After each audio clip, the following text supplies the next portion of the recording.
Navigator, and it's the 29th of April. It's the day after Twitter's earnings release. So, a couple of things about the earnings release. It was a botched earnings release. They somehow it got leaked early, which wasn't great. The market didn't react really well to that. They disappointed slightly on the revenue side and on their ad sales and guided lower going forward. So the shares got pretty much slaughtered. They're down 18%. So you will remember yesterday we placed this original short strangle trade here. And basically we wanted Twitter to trade somewhere between 42 and 60 after earnings. So we sold the $60 calls. They're in full profit. Don't need to do anything with them. But our $42 puts are going to be under pressure. Now, our break-even point in this particular trade was 41.17, so we're still above the break-even point. But trading today, I'm recording this in the pre-market. Trading today could be very choppy. This could really go anywhere today, and that's the long and the short of it. So that begs the question: how am I going to manage this particular trade? Um, so there's a number of things you can do, and it really depends on your outlook. So I've gone through three possible options for you. So the first thing is you could actually do nothing here. If you still believe Twitter is going to finish above $42 by May the 15th, do nothing, and you're still going to achieve your full profit on this particular trade. Having said that, you may say now at this stage, I'd like a little bit more time for this to happen. So what we can do here is actually roll out the puts. So what do I mean by rolling out the puts? All we're doing here is buying back our May 15th puts and then rolling them out into June 19th. So we're giving ourselves an extra month here for this particular trade to pan out. So these option prices are going to change, but I wanted to put them in right now just to give you an illustration of what's going to happen. So in order to close our original put that we sold, we'd have to buy it back, and we'd be buying it back at 170. So we only sold it for 23 cents. We'd be buying it back for 170. So that looks like a lost position. But what we're doing here is then going out a further month, and we're selling the exact same strike but out to June the 19th, and we're actually taking in 240. So the net credit there is actually an additional 70 cents. Now, if Twitter finishes above 42 by June the 19th, we've actually bagged another $70 profit per contract just by doing this one part of the trade here.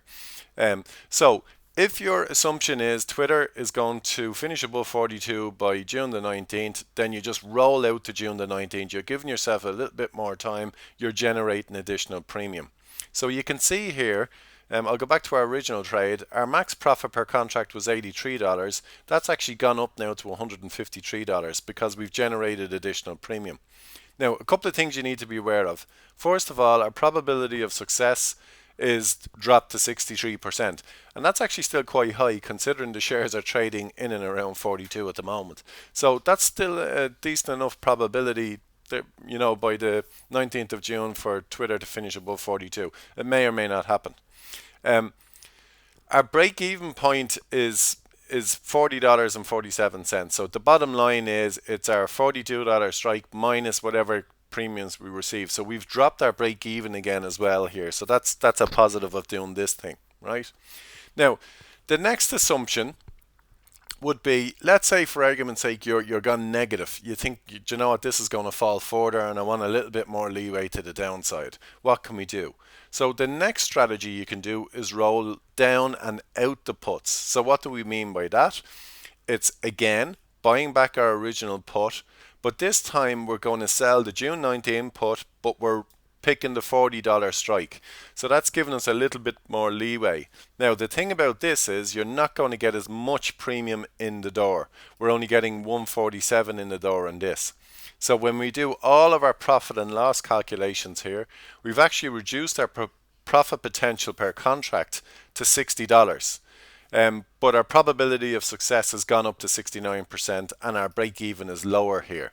So this one is where you're a little bit more negative. You think, you know what, this could actually fall a little bit further. I want more time and I want more breathing space. So what you do here is buy back your original put at a loss, but you're selling out the $40 strike, and that's going to offset an awful lot of the cost of buying back that original put.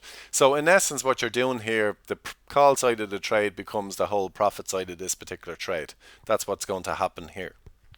Now, so we've gone through three different options there. First option, do nothing. You think this is all going to play itself out. Okay, do nothing. Second option, buy yourself more time. Same strike, it's the exact same trade, except you're just rolling out a month. You're generating additional premium here. You're giving yourself more time. The third option is you're giving yourself a little bit leeway to the downside. You're giving yourself more time for it to pan out, but you're reducing your profit potential because you've reduced your break even. Now, the last one is for, and I wouldn't recommend this for people who are just starting, this is where you could actually reapply the short strangle trade at different strikes. So this is where we're rolling down and out the puts. So it's the exact same one as the previous trade there, but now we're going to roll down and out the calls as well. So we're going to buy back the original call for 2 cents, almost full profit, but now we're going to sell the June 19th $45 calls, and we're generating an additional 163 there. Now the great news about this strategy is, if you're correct, you're generating even more profit if the shares finish above 42 and in between 45. But your probability of success is back around 64%, and this trade will require more management if you do put this on. But it is another way of generating additional premium to reduce your break even further. So the great news about this trade here is your break even is being brought down to 37.79. But you're going to be watching it a little bit more because it's a shorter span in which for the trade to finish in, i.e. between $40 and $45. So this is what we would call rolling down and out the calls and the puts. So if just a small recap again, if you're not fazed by what's happened, you think Twitter's going to recover above 42, do nothing. If you want a little bit more time for it to recover, just go out another month. Exact same trade, you're just giving yourself another month of time for it all to work out.